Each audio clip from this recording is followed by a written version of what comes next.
Hey guys, welcome to Real Crusades History. We are here doing another live stream all about Knights of the Cross, our Crusades TV show.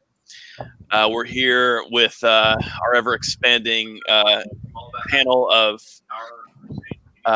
stunt team members. I'm hearing myself echo. I was going to wait after. Oh my. Cool. Okay, so welcome everybody. Glad you could all be here with us.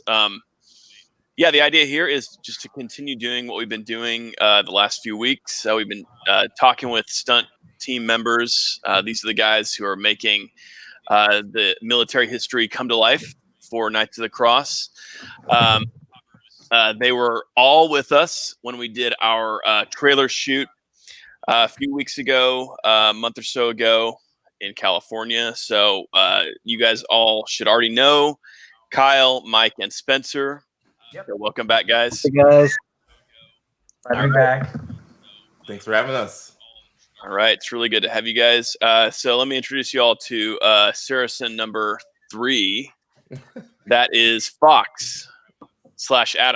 Hey guys. All right, thanks for being here, Fox. Glad to be here. Does somebody have their the feed? Yeah, I'm hearing double talk somewhere. Yeah, I'm hearing that too. Somebody's got their feed playing. I don't know who that is, but that person has got to make that stop. Yeah. Mike, is that you? You Probably don't Mike. have headphones. No, it's not me. I closed the YouTube window. You said it, Joe. Wow, this is silly. Okay. This is the only thing I've got up. So Yeah. Where is That's that? so I will weird. say this is the first time we've done this many people. Maybe this is some kind of weird effect from everybody being on here. I don't know. It's like a round. Weird. Hold on. Did Okay. it stop? Happening. Is it still happening? I can't tell. Gremlins. Yeah. Yep. Guys in the comments got it. Steve Brown. Yep.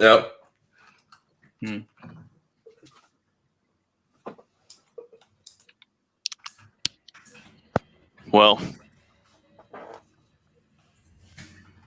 All right. So I want to say hi to everybody in the chat who's with us. Hi, everyone. Thanks for tuning in. So here's the thing that we all did together last month. We got this group together. We went out to Temecula, California, and we filmed the trailer for Knights of the Cross, which is coming along well, being edited, and it will be just a couple weeks away from when we'll be premiering that. So that's pretty exciting. I'm looking forward to that. So anybody who wants to ask questions today in the chat, anything at all about our stunt team and what they do, and their past history with doing historical martial arts, plus what they contributed and are contributing to the Knights of the Cross project, fire up with those questions. Fox, we're really glad to have you here with us, man. So why don't you tell us a little bit about yourself? We kind of do this with everybody as we introduce them per stream. A little bit of your background on, just in general and in terms of historical martial arts and some of your interests in those areas. You're muted. ta-da! The internet's difficult. Everybody good? Yes? Yeah, sounds good. Splendid. So I've been a martial artist since I was about 6 years old. I got involved in full contact sword fighting in 2001. I started doing foam. It's a Belagarth dagger here. It's a full contact foam sword fighting sport. I got knighted in there in 2007. 2014, I transitioned over to the SCA and kept fighting because that's what you do. And I was lucky enough to get knighted again in the SCA earlier this last year, and I got to meet all these great dudes, and we've had a blast. Got to be part of the Wandering Sword Project, early on, which was real neat. And yeah, it's I absolutely love fighting. It's something I've enjoyed most of my life. Yeah, Fox is really underselling himself. I don't think I know anyone that loves fighting as much as Fox, who has like the joy of fighting. Yeah. I will put my hands on every martial arts I can get my hands wrapped around. There you go. Yeah, same picture. Yep, It's hanging that's right it. there. Yeah. Is this you being knighted here? Yeah, Fuck. it is. It is. That was By that was Spencer. a heck of a day. And that's King Spencer, right? Yeah, that was what. So we have a tournament wise, and it's like the best of the area, and you actually do a non-choreographed fighting martial arts wise, and I got to win that year. It was really good competition. We had some of the best fighters in some of the world to do HEMA, African martial arts, everything you name, and then they cross over to our fighting style.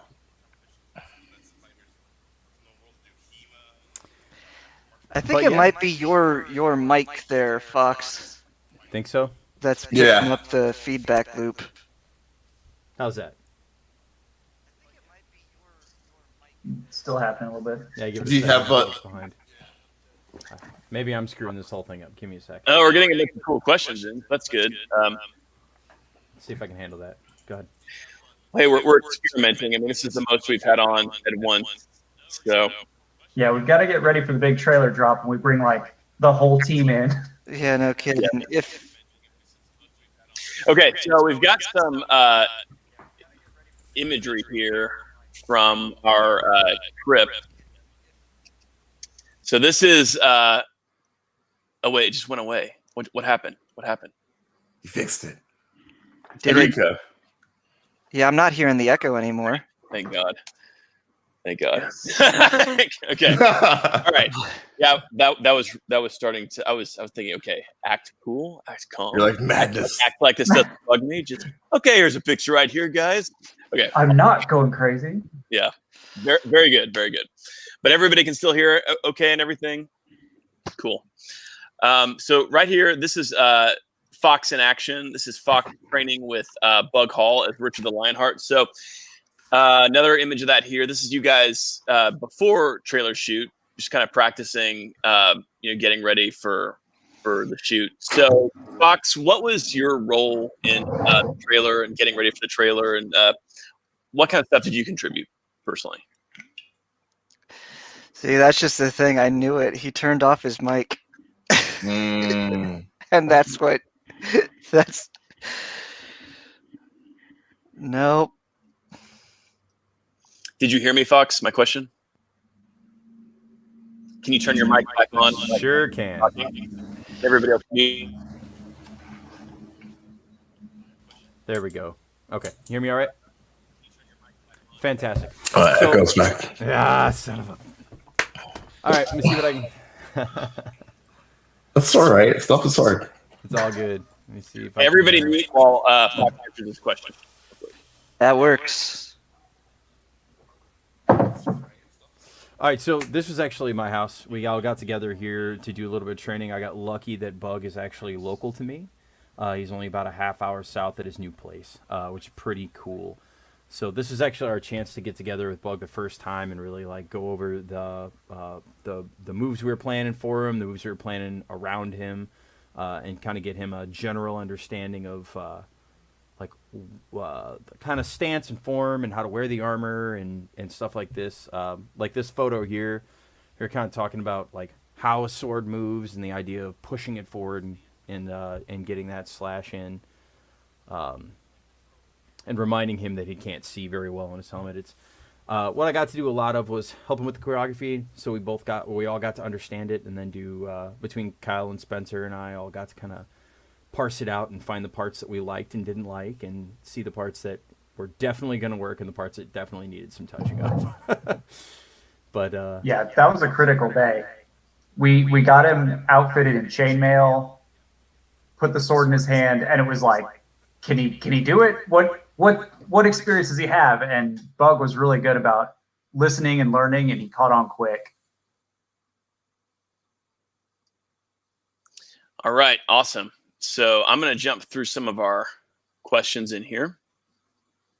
Here's just a good comment from Landval. The armor and tunic for Richard look fantastic. That's not a question. That's a quement, and I love it. But also, Little Rascals turned ruler. yeah, it's good chainmail too. That was a really nice set. Yeah, that was a really cool thing we had for Bug. Kind of the gold trimmed armor. Yeah, it definitely set him apart. It's from Powell. I'm sure I'm really butchering that name. I apologize for that. Hi guys, how hot is it in California wearing all the Knights gear? I remember July 2010 in Poland and reenactment of Polish versus Teutonic Knights Battle of 1410. That was a nightmare because of hot weather. What do you say, guys? It can be a little warm for sure, and that the mail is metal, so it's like being in an oven a little bit. But the tunics are linen, so those are very breathable. And the gambesons were also linen, so those breathed pretty well. It was definitely hot and sweaty under there, but probably not as bad as a lot of people think it was. What do you guys think? You guys also wore the armor. I didn't find it too horrible. This is something that Spencer and I talked about before, is that wearing the armor gets you used to fighting in the armor and used to it being uncomfortable. Like that was a thing Spencer and I have been talking about for a bit. Yeah. Yeah. And especially sometimes with Saracen clothing, since it was mostly padded armor, we didn't have to deal with a lot of the chain. The only metal part that we really had was our helmet. And it felt really nice. You had layers, but it helped you keep actually cool, kept the sun off of you. But once I switched over to Templar gear and we were wearing the chain like we were in the Imperial Dunes, oh my goodness, it was pretty rough. So this is from Resident Carolean. How do we know how Franks would wear mail armor, but what did Saracens at the era of the Third Crusade wear? I'm assuming that's what he means. Lamellar mail, generally cloth. That kind of jumps into a little bit of what you guys are talking about. What do you guys think about that? Anybody who wants to jump in? They were noted for wearing less armor for sure, but I know that they wore chainmail. I'm not sure about lamellar. That not saying they don't. I just don't know. Do any of you guys know? I think there was a lot of melding going on throughout the Crusades. You've got two different cultures colliding and learning from each other what works and what doesn't. In the first Crusades, when Europeans first went to the desert, they're wearing their big gambesons and their chainmail, and I imagine that made things a little bit difficult in the sand as we experienced. But at the same time, the Saracens who wear less armor, their swords are curved, they're made to slash, and they quickly found out that those slashing weapons, they don't really work so well against a fully armored mail-wearing opponent. And so as the Crusades went on, those two cultures began learning from each other what works and what doesn't, and there was a lot of crossover involved. And during the Third Crusades, even though they had people get used to seeing them with shamshears or what we call scimitars, but the scimitar is more of a slang kind of term when the shamshear maybe has a gentle curve, more of like a Polish saber. They still had straight swords as well. I'm trying to find some pictures I'll send Joe in a little bit. They actually wore some chain as well. You see a lot of pictures with people wearing some kind of types of scale mail, as well as Kyle was saying, the Saracens did wear chain as well, but there's also a lot of padded gambesons. The Saracen leader, what we have for our story-wise, they're wearing more of a padded gambeson, which will still protect you from slashes. Thrusts, I mean, if you put a lot of weight behind it still, but you're still always moving. A fight is fluid. It makes more sense in our story, too, because they're dudes riding horses. They're not like, we're riding into battle, we're scouts, we're out doing stuff. It just wouldn't make sense to dog them down with chainmail, Yeah, that's a good point, Spencer, that you brought up in terms of what the swords the Saracens were using at this early period would have been like. They would not have been.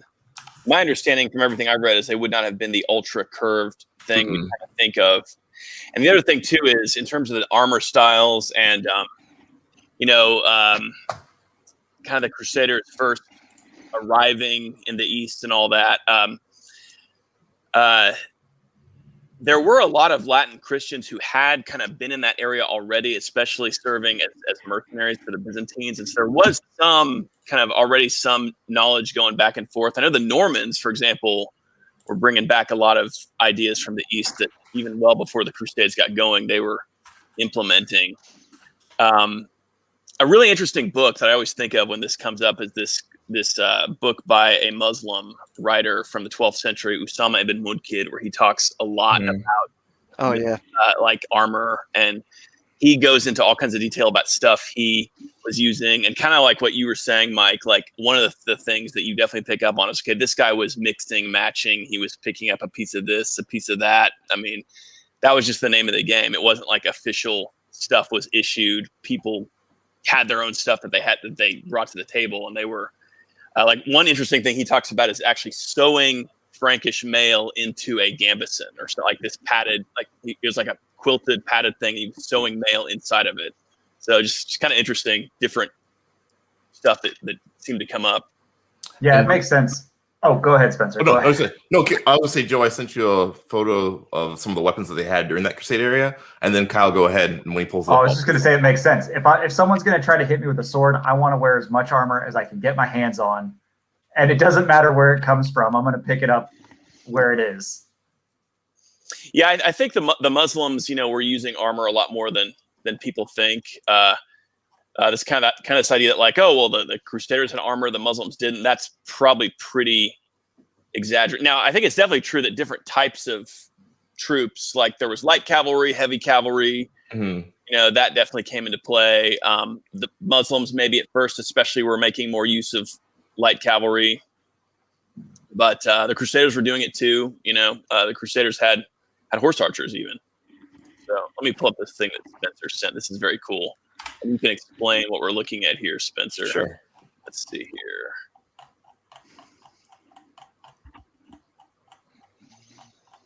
So this is a chart of some equipment. So what are we looking at here, Spencer? Cool. So from left to right, we have this is a sword by the Caliph that used in the early 12th to 13th century, or Iraq and Egypt. So the straight swords is something that would be commonly seen.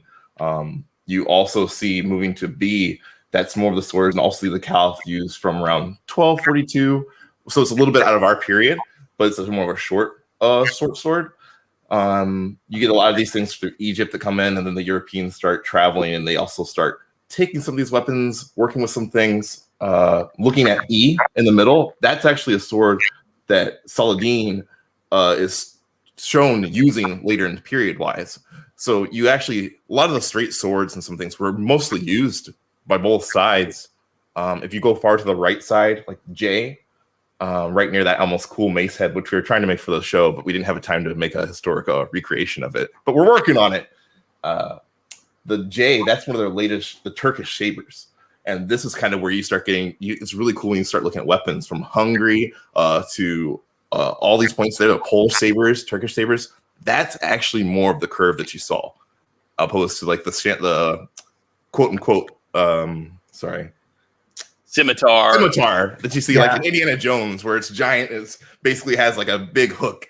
That's more what was used. Very cool. So, of these, Spencer, which one do you think would be used by like Saladin and his crew? So I think, and actually, I know. You can guess. Oh, all right. If you know, then you tell me. But a guess is okay. E is supposedly the sword of Saladin himself. So we see in the middle. If you guys, I know it's like kind of hard on the pictures. So it's the 1, 2, 3, 4, 5. It's 5 from the left. That is, in theory, Saladin's sword that he actually used. And they have some other pictures, and when we're looking at other things, I'll try to pull one of those up. Yeah, it almost looks like a Oakshot Type 14 with a straight blade. Or maybe is it the 16 that has no fuller? The 16 has really no fuller. But yeah, it's really close. It looks very similar to European sword. And that's the most interesting part about when we get to historical martial arts, and of course people always think about HEMA, historic European martial arts, but people just start about medieval martial arts. There's only so many ways to swing a sword. There's only so many ways to form sabers. You can be in this part of the world. Granted, you think about the katana and all these other things, but a sword is a sword in a different point. And it's what more your resources are used. And then you use that sword to kill the other person. But That's true. Yeah.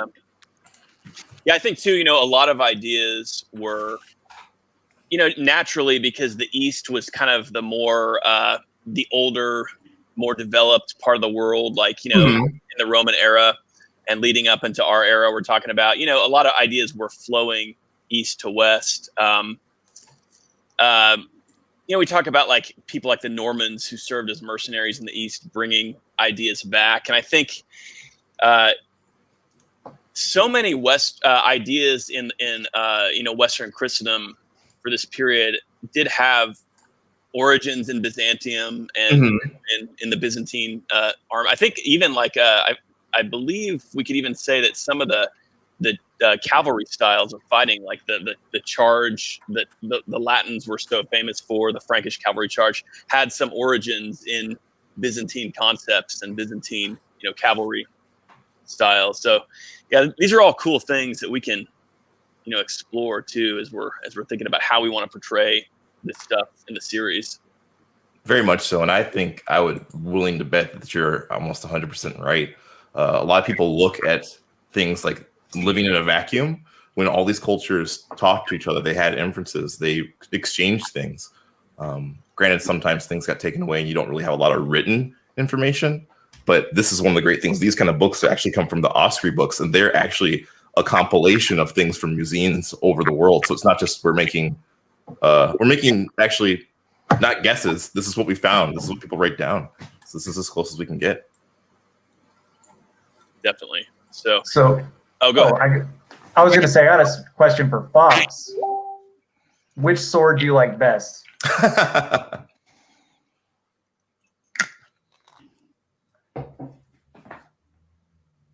Go ahead, Fox. Are you there? Can you hear us? He can hear you, but I don't think he knows. Can you guys hear me? Yep, we now hear we you. can. Good. There we go. Sorry. I was trying to get that microphone issue squared away. Sure. If I had a personal opinion, I would say either B or F. And why F. would you choose those? Okay. B, it's a little bit of a shorter sword. The blade is decently stout. And because it's shorter, you have more mobility on the inside. And F, because I really like a little bit of weight in the tip of the sword, especially when they design them that way, specific for a good hard chop. You don't have to put as much force behind it. You have more mass in the tip. So if we're doing damage, F and B. Okay. I like it. F and B. Okay. Cool. I can see Yeah. that. Yeah, I've always been pretty intrigued by Muslim military stuff. I mean, I think it kind of goes with being into the Crusades. Mhm. It's something we kind of hear about less. When we think about medieval fighting, we think about Western stuff. I think this stuff is great. This is actually one thing I'm really looking forward to doing with the show, is doing justice to Muslim military technology and the equipment, the shields, all that stuff. I really think Kingdom of Heaven. I know we kind of always dunk on Kingdom of Heaven, but they really did not do Muslim military justice. They really didn't. They just kind of like, oh, this looks kind of Eastern, throw this. I mean, a lot of it was like stuff from like the 16th century and that kind of thing. Yes. Really back to this period and exploring it. That seems to be kind of a common thing with movies, is they tend to, for anything Arabic, they tend to go like 16th later than whatever period they're shooting for. And maybe that's just because there's more extant examples of that. I'm not sure. But I sent you a couple of pictures of Fox in the chat there, Jay. Okay, Fox, Fox fighting with a spear. So you guys go ahead and like entertain people. I'm gonna like organize some of this stuff we're gonna show. Sure. You guys entertain the crowd for a bit, and we could even jump off of this question here. This is from our friend Stephen Brown. Where and when will the show be airing? Kyle, you want to go with that one, or? Yeah. So the show will be airing on the Christian channel, and then when it's airing, we're not sure yet. So we have the trailer dropping in look at the calendar here. On the In like first. 2 weeks. Yeah. Like it's coming up quick. May, yeah. That's So, real exciting, man. Like we're working on the trailer right now, putting the first round of it together. And once the trailer drops, we start the fundraising initiative. And once we have fundraising, then we know how many episodes we're going to shoot, what it's going to look like. And Joe, you could walk us through that process right now. Yeah. If you would like. Let me just get these. Yeah, let's give go. He's looking more time with that part. We can keep He's like, fast. no, I'm looking at pictures of swords. I don't want to talk to you guys. I can honestly say that the most fun I got to have on this entire shoot was when that gentleman right there punched me down a hill. And that's the Wait, which gentleman? Because Well, he got put down many hills by that is multiple true. people. I have a thing with hills apparently, and I like to fall down them at speed. But Will getting to play Richard in a very important scene in my book, at least, charging up a hill and kicking the crap out of a number of things, me in specific. So we got to go through this part, and I was really stoked because we had talked about it a bunch of times, and then in the moment we realized initially we were going to do it on flat ground. So luckily we all got to be a little bit flexible. Yeah, there you go. And we were like, man, how do we do this? How do we do this and make it look good? And I'm like, well, just chop the crap out of me, man. Just really hit that haft and really blast me, and I'll just send it, and we're gonna go for this hill, and we're gonna see what happens. And it was gold. It was pretty Absolutely fantastic. gold, man. To put it in perspective, guys, it was so good that the director was like, well, the fight happens after he falls down the hill. We can't use that first take of you going down the hill. We have to do it again, but you go down the hill less, get beat up less. Yeah. Fall down not so far. Yeah. I was like, oh, okay. Let's hill, got it.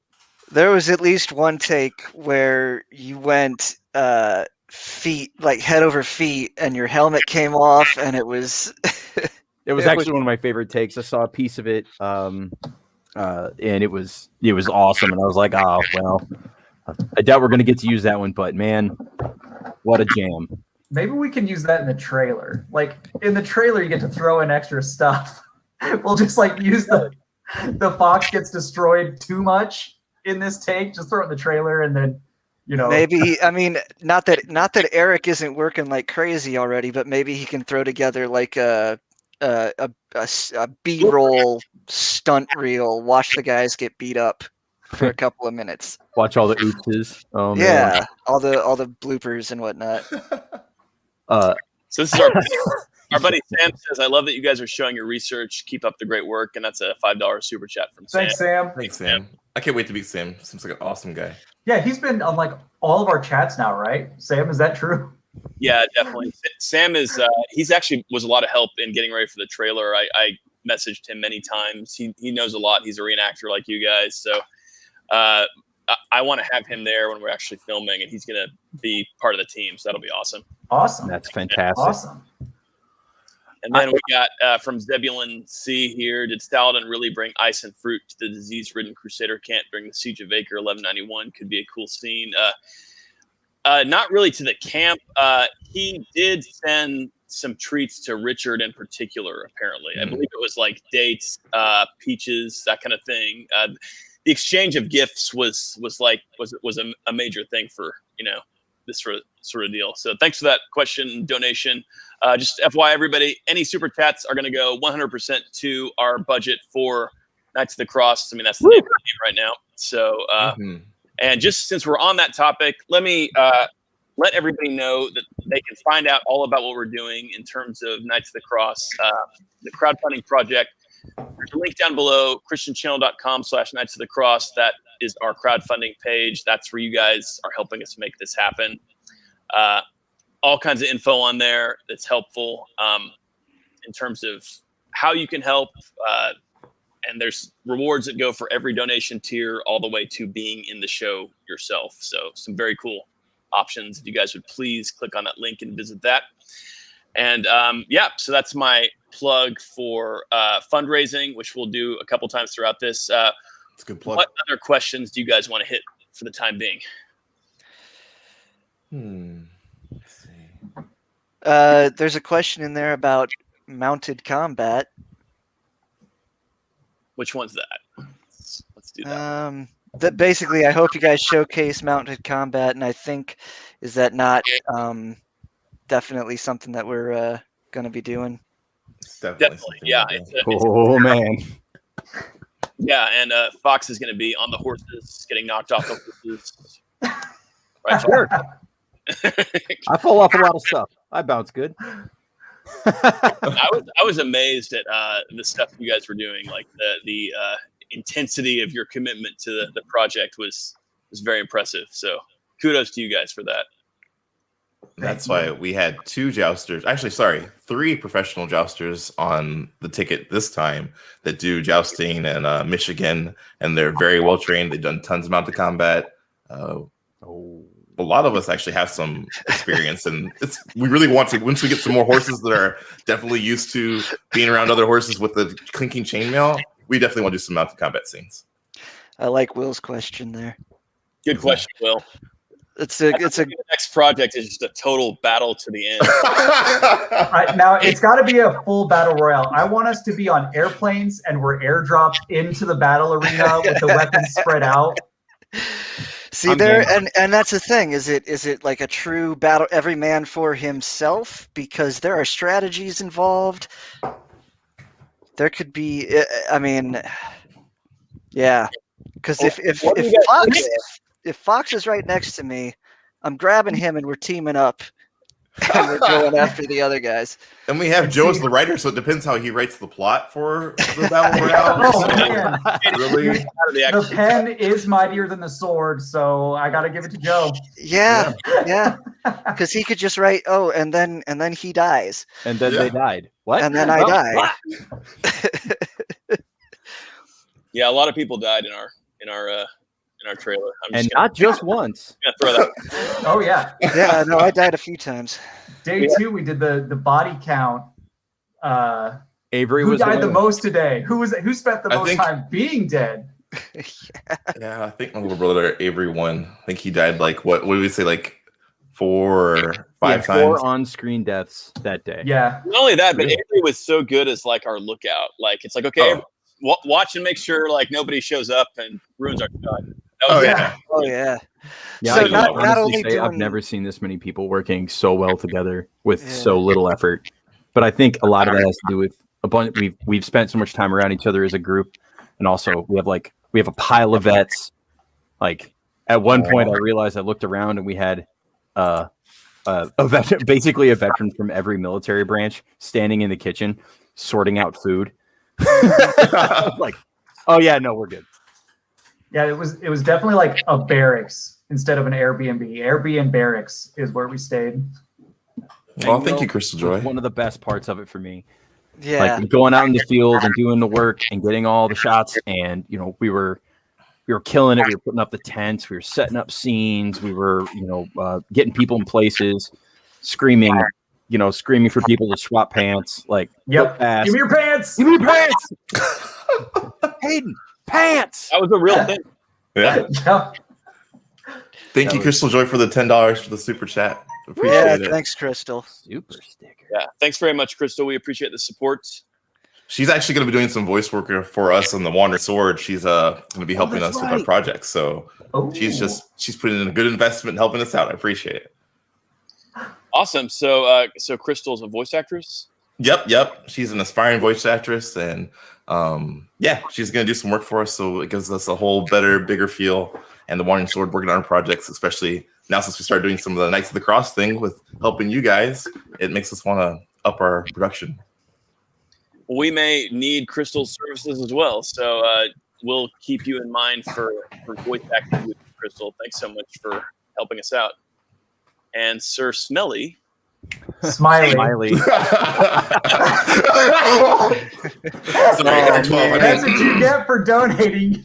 Joe will mock you, apparently. Thanks, brother, man. Appreciate you. that's Dude, who is that? Who is that, Fox?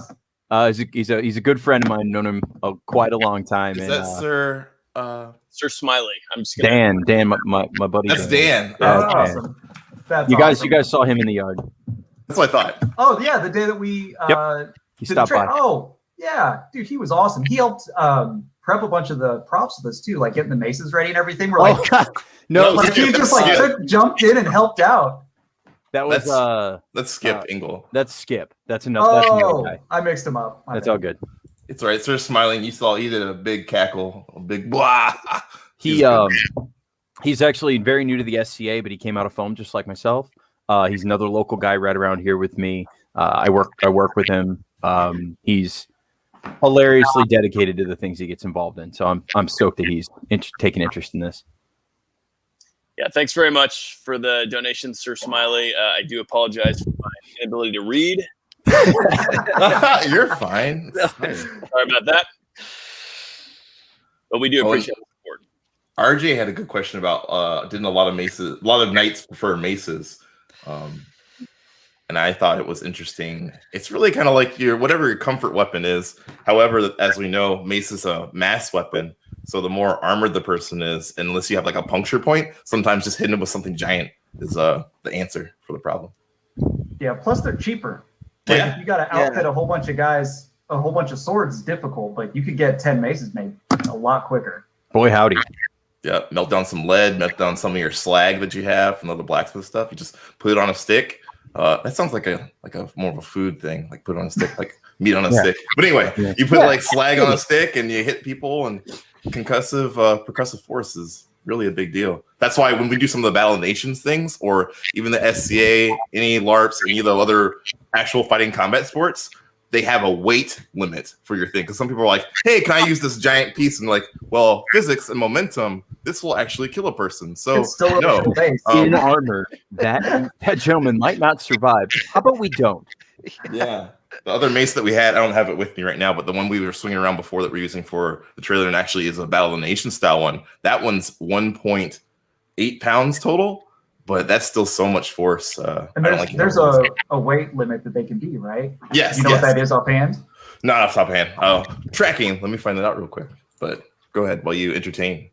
Well, it's about energy transference, right? Not to get too crazy fight talky here, but even inside of a helmet, the concussion is from your brain sloshing around inside your skull. Yes. So if you get hit in the head and it rocks you real bad and your brain hits your skull, you're out. Yeah. And if you're out and you're in combat, you're dead. Yep. It's not going to work out. So this is a photo from probably our first night together when everybody got together at the Airbnb. We're getting ready for our first day of filming. Just different members of the team. There's Fox right there, I believe. Yep, that's my back. We got Mike, we got Kyle, we got Spencer. Doing the point. Yeah. You were knife handing. All right, guys, time to go through this. You were very like AD in this moment. Just I'm gonna need your pants and your pants and your pants.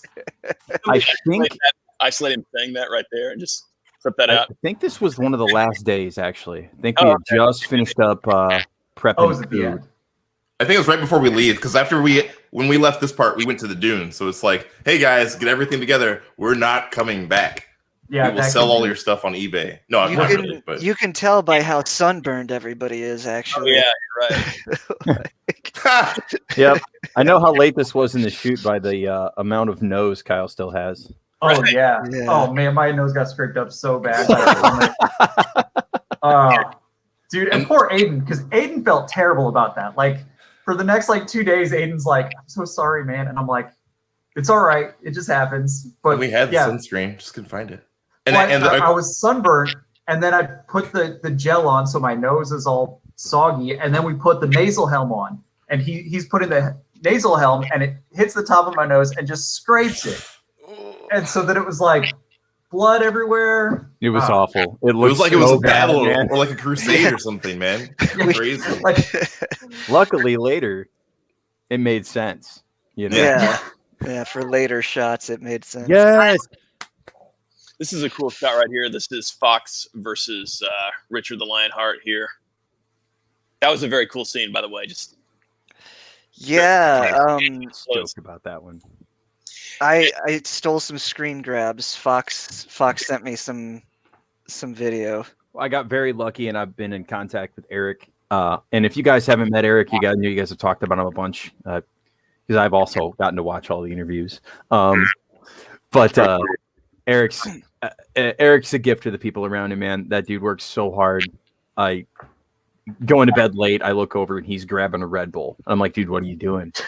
He's like, I just got a little bit more I need to do. And he's popping Red Bulls, and he's over at his desk just chopping away. It was awesome. But I pinged him, and he grabbed a couple of pieces for me, and this was a couple of snippets. Yeah, I told Eric I wanted to have him on a stream, and he said he would do it. So we're gonna get him on here. There's so many people. Yes, Eric that man is an incredible editor. The stuff he does with visuals, amazing. So, and speaking of that, we were all looking at the trailer as it's coming along right now. Like Eric sent us today his current edits, and Wow. we're still coming up with the final bits of it. And I gotta say, guys, that is just so exciting and so much fun. And it's got me so pumped. Like, this is what I want to do. I want to keep doing this. I want to keep making films about medieval combat stuff. I mean, it is so much fun. So yeah.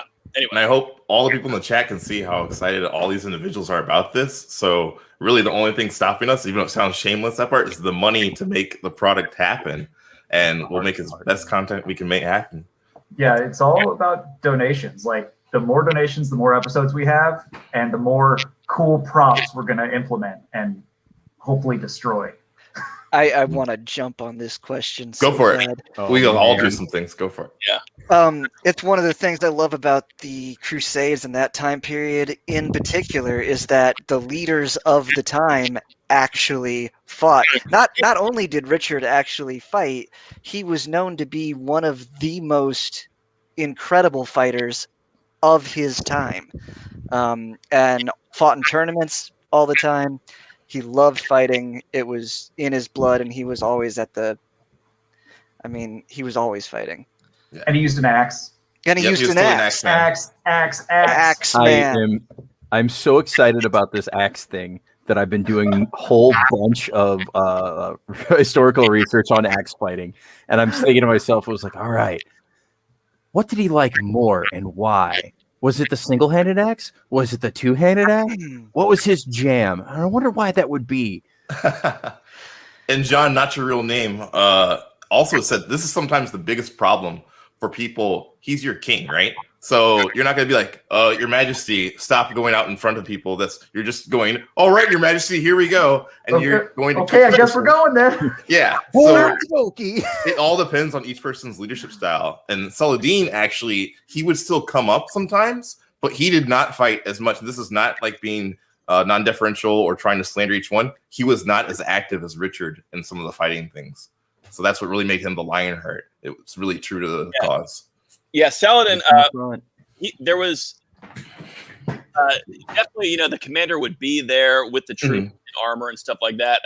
Saladin, we do, in some of the accounts, it talks about him getting pretty close to the front lines, like in battle himself. But yeah, Richard was, even for this period, he was kind of unusual in that he was like the first in, he was at the front, going into the charge. I mean, this is just how he did stuff. And he was intense. And Saladin, actually, when they were exchanging diplomatic, envoys back and forth, Saladin told Richard, he's like, I really admire your courage. But at the same time, I think that you really shouldn't be putting yourself personally in this kind of danger. And Richard's like, yeah, whatever, man. This is what I do. So yeah.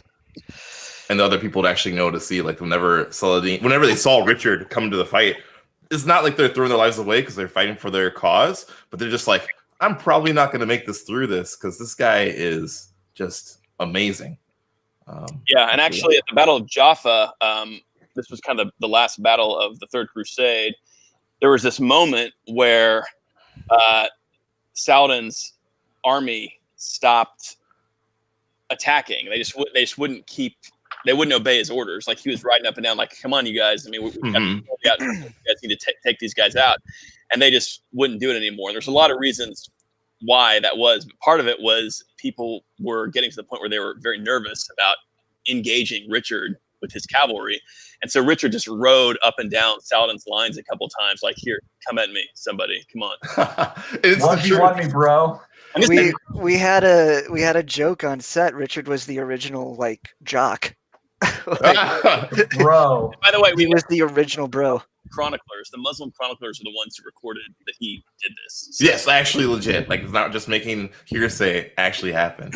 And as of you guys, the viewers, can you imagine us, like, if we get this to happen, like there's a big giant battle at Jaffa and people just chasing down Richard or whatever reason, we could have so much fun with that. There'd be so much fun. What a blast, man. It's a great point, but we need the funding, like you've got the page up right now. So the more we can raise for this, the more we can do. definitely. So yeah, let's jump over to the page real quick. Guys, it's christianchannel.com/Knights of the Cross. I've got it up on the screen at the moment. This shows you everything about our project we're doing, where we are currently. Huge thanks to everybody who has already donated. You guys are amazing. I mean, we have, don't even have our trailer out yet, and a lot of you guys have already stepped up. We greatly appreciate that. There's different tiers, as you can see, ways you can help out. Everything from the first one's $35. You can actually enter anything you want here. It goes all the way up. Each tier has its own rewards, anywhere from owning a digital copy of the season all the way to being in the show and beyond. So we got stuff down here about various team members. Angelo Labuti, director with considerable history in terms of his experience working for Marvel, working for Disney. He's awesome. Bug Hall. Super awesome. He's very Very cool. Bug Hall was a huge presence on set, playing King Richard. He's got quite the CV as well. He was Little Rascals. He was in a variety of major productions. So yeah, just some good stuff there for you guys to check out. christianchannel.com/Knights of the Cross. It's also linked down below the description. I'd like to get all of you guys over to that page, check it out, and see what we're doing, and help us out in any way you can. And Bug was such, I have to say one thing, I think everyone in this room could say, especially the stunt team, he was such a mentor for each and every one of us and helped us convey what we wanted to do. Even though a lot of us have done some acting on some level points, but it really helped it come together. Yeah. A couple times Bug stopped while we were in the middle of fighting. He's like, I can't believe you guys do this for real. I was like, yes, love it. Get it in your heart, man. This stuff is great. Like, there's nothing more glorious than just smashing your friend into the dirt. Yep. And then picking him up, but then smashing him again. But that's not. And it's such a point. Like, I know some of you guys were like, yeah, we do the live action role play on different levels or historical reenactment. But one of the coolest things that we all had a chance to do is there's this big battle in Pennsylvania before COVID happened called Penzic, where it's anywhere up to around 800 and 800 on a field, and it's non-choreographed. And that part where we talked about the Muslims being like, I don't want to go in there anymore. I don't want to go in anymore. It really happens, even though we know we weren't going to let you die. You get to go do stuff where you stay there dead. People really do get shell shock. So it's the closest thing as a reenactor and also as a historical reference person. This is how people would have felt, except for now you know they would really die. So Yeah, it's very interesting. one thing I like about it is the competitive nature of it. Like, you're two teams fighting each other, and it's not predetermined who's going to win. So your training comes in, how well you work with your team, how much energy you have, how brave and smart are you, and How hot it is. how good are you at wearing that armor for 2 hours long while people are hitting that. What's your endurance like? Yeah. Yeah. I hope you're training. I am. Yeah. As historians, that really helps us, even though it's just a game. It's something we've been doing now, fun, and it's really how we all got together and now bros. Yep. And actually how I met Crystal Joy, because her husband's a good friend of mine. But this is really where, as historians, we get to learn how this would actually probably happen. And it's not necessarily prophesizing. You actually get to live it. But yeah, anyway, just want to say that. Oh, man, the dunes. Yeah. Talk about sandy and hot. That was an interesting day. It wasn't that hot, but man, was it dry. Oh yeah, and the wind. Like, that was one thing that I wasn't really expecting out in the desert. I don't know why, but the wind was intense. Yeah. And that sand, it was really just like, I don't know if some people Oh, Crystal Joy. The sand is like, I don't know, people Midwest, we're Midwesterners, so we get snow. Fox is from Michigan. Kyle's living in Michigan now. We get snow a lot. Sand was like hot snow. You step in it, you're like, oh, I'm going to stay on the top of it. You just sunk down. And then you take another step and you just kept on sinking down. And I was like, yeah, oh, and you can see in the photo, like Fox, Norman there, we were all wearing real chainmail. Like we all had the real stuff on. It wasn't costume. It was just all the real deal in the sand. I was real lucky that we ran out of chainmail shirts that fit because I got to wear just a couple of good, beautiful layers of linen, and I was great. It was fine. The weather was great. It just kept the grit out of my eyes. That'd been great, but whatever. That's life. This is a fantastic question for Fox and Spencer. Mm-hmm. Yeah, you guys are both. Oh, wow. So, as members of modern military, how is Crusade era military life different from modern military? Good question, President Caroline. Thank you. Do you want to go? You were more of a combat guy than I was. A mechanic in the Air Force, even though I did have a chance to serve a tour in Kuwait at Al Yaslim or Qatar, whatever people both ways, but Qatar would say. I was in the desert a lot. That's why when we got out there, I was like, whoo, this is like being in the desert again, 140. Granted, I was working on planes, so we didn't have to have rucksacks as much. So I defer to Adam on some of that information. I was infantryman for a number of years. And I can tell you there's a couple of things that never change. And it doesn't matter what military branch of service you're in. And I can't imagine that military folk, Crusade or otherwise, have been much different through time. We're a bunch of dorks. And when you look around, everybody's joking. Everybody's trying to make light of the situation. When you're in something like this, I guarantee you if this was time in the field, I would have definitely reached over and put a fistful of sand in somebody's boot because I think it's hilarious. And they'd have been mad. And then Well, you wanted to push me down the sand. I wanted to knock Spencer down a hill. I'm not going to. I saw him going down this hill, and I wanted to like run up. If we have that picture, it'd be hilarious. But I wanted to run up and trip him and let him careen down the hill because I know how much he wouldn't get hurt, but also how hilarious it would be to watch that giant of a man tumble down the mountainside. I would have laughed the first time. After that, I'd be like, please stop throwing me in the sand. please stop that. Like that was funny. I get it, but. So you guys looks like you guys have a little video up on the Wandering Sword project. Should we take a quick look at this? Sure, yeah. So this is our one. We took some cuts from yours, but we put not our spin on it because we said you guys did it, but just play it. We'll play it, and this is basically a trailer or a little teaser for you guys. All right, here we go.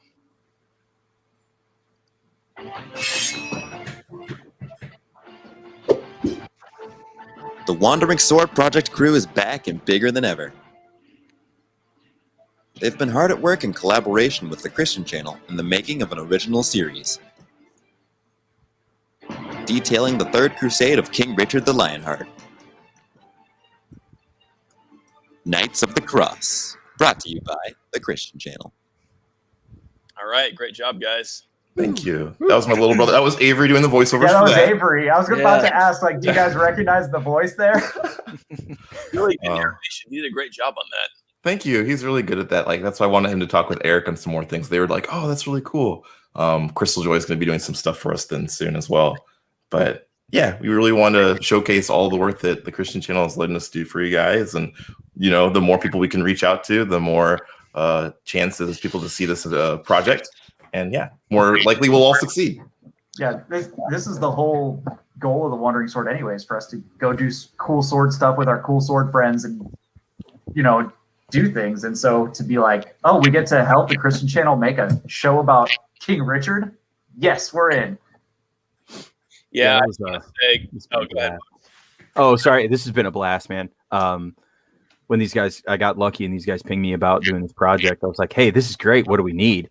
So I got to do a bunch of leather work for the belts and the scabbards and all the stuff coming up on this. And that was awesome. And I hope that if this thing takes off, that I get to actually put some. I mean, that was super short notice, as these guys know, and I hope we can really double down on like really cleaning up some of those and just making everybody look the way they want to look.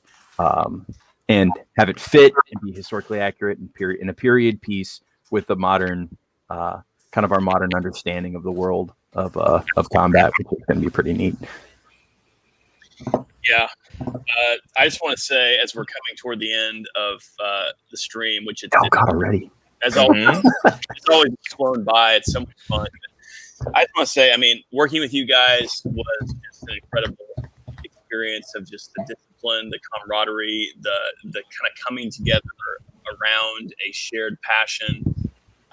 It was just amazing. You guys are great at what you do. And the thing I kept thinking the whole time we were there is, I want to be able to make these guys do this full time so that they can just be doing this all the time. And I mean, that is my goal, is for Knights of the Cross. And, basically, Christian Channel, the plan, and hopefully what we're going to do, if this first project is successful, is keep doing historical stuff, medieval historical dramas, and make it a full-time business. And I would love to just be able to take guys who can just do this so well, like all of you, and just have you doing it, and pay you well to do it. And so that's why, guys, everyone watching, spread the word. Spread the word about this project, Knights of the Cross.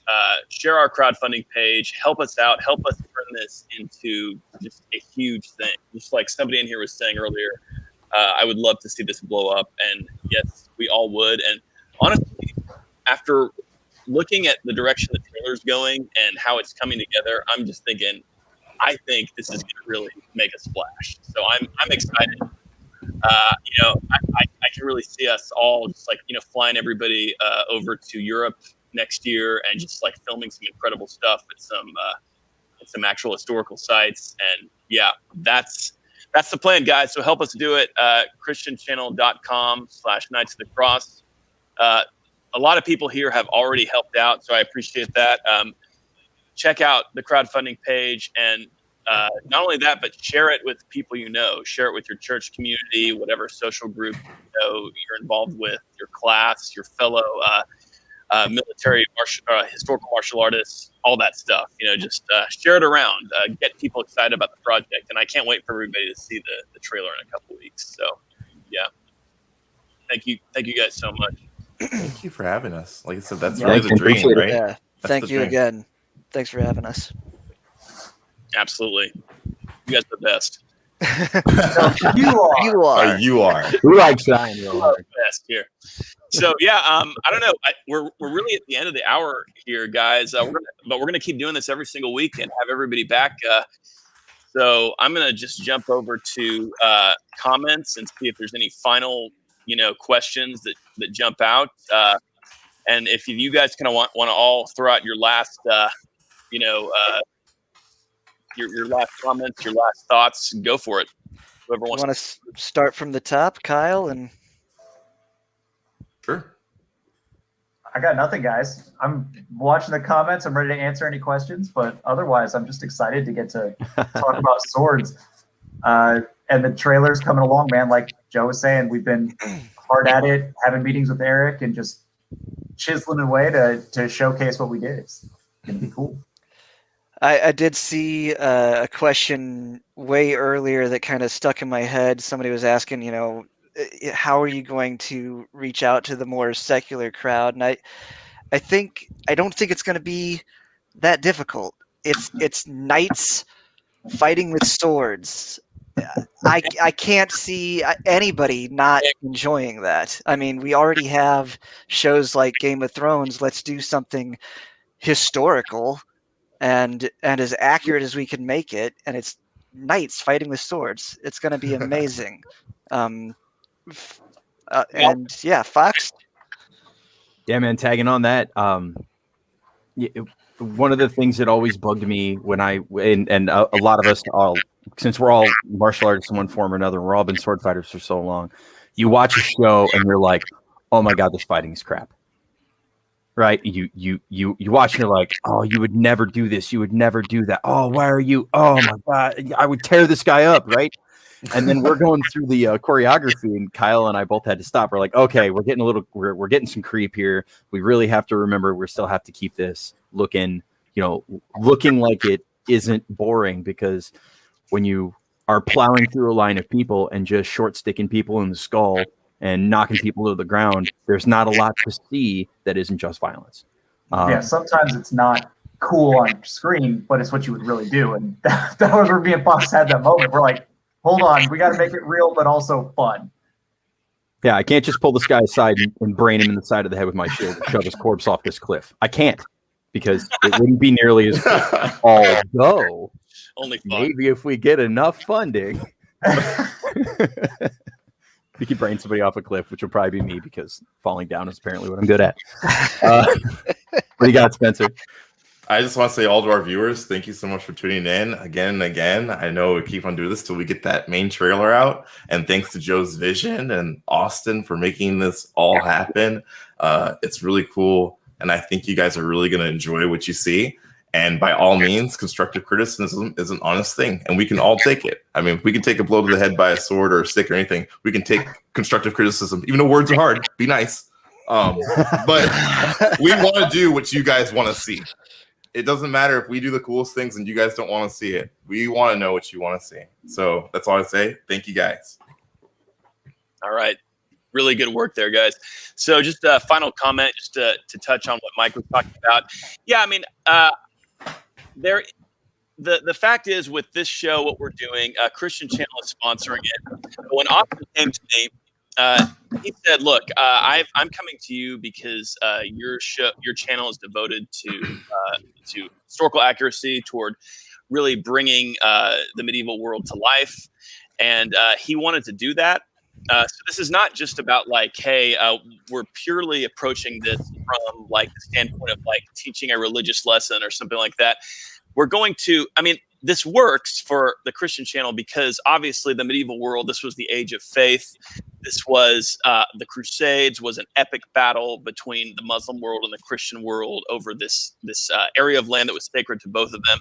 So faith and religiosity plays a huge role in this. It's a part of the history, but at the same time, what we're doing here is doing something that's historically faithful. And I think, what we're really going to do is let the source material be our guides. And this has been huge ever since we've started talking about this, going back to the source material, both Muslim and Christian, for the Third Crusade, and doing the history justice, doing the military history justice. So yeah, this is spirituality, religion is a huge part of this. It's a part of this period of history, but it's also about the history. So I think if you're into medieval history, you're going to like this. If you are a Christian person who finds, who wants to look at something historical and spiritual, I think you're going to like this. If you're a Muslim and you have a similar interest, same thing. I think this is going to appeal to anybody who want to do something or look at something, about the Crusades, about the medieval world. So yeah, I don't think there's going to be any issue at all. Like somehow, some type of crossover is going to have to be achieved. I really think that it's just inherent to what we're doing. Is it's historically faithful. So that's my take on that. Yeah, really good job, guys. Great job on the stream. ChristianChannel.com/Knights of the Cross is the place to go. I've got it up right here. This is going to tell you guys everything about our project, about this TV show. It's also linked down in the description below. We're about to go offline, so this would be a good time for you guys to click on that link and please check it out. Please share that page everywhere. Help us make this thing happen. Help us make it huge. So, yeah. Thanks again, guys. Thanks for being here, Knights team. I appreciate each and every one of you. Thank you. Thank you. Yeah, buddy. All right. We'll see you guys next week. Bye, guys.